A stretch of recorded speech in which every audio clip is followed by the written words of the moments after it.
tyrolienne de 24 mètres, ils ont tous ça. 2 millions d'escalades, à 2. Donc tu as levé ce matin, le vent arrive juste comme ça, on a une différence.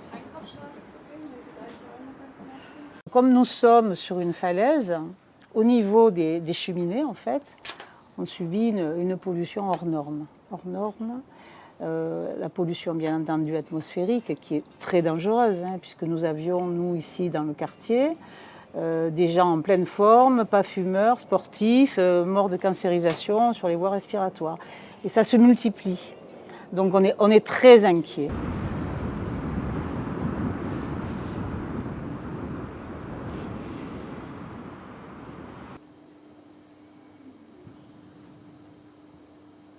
Un navire à quai pendant 1 heure à Marseille va être l'équivalent de 30 000 véhicules qui circulent à 30 km/h dans Marseille pendant 1 heure.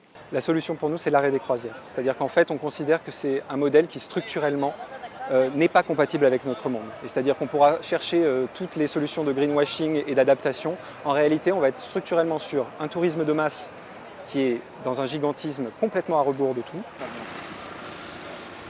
La citation sur Béjaïa avec un autre navire. En 2022, en période post-Covid, on estime un taux de remplissage à 65%.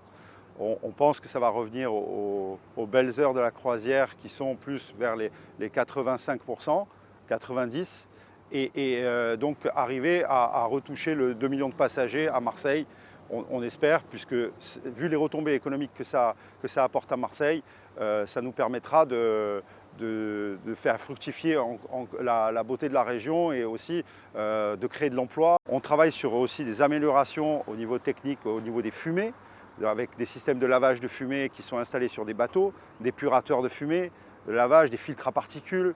Donc ce qu'on a, et maintenant on a des nouvelles technologies avec des navires au gaz qui font escale à Marseille.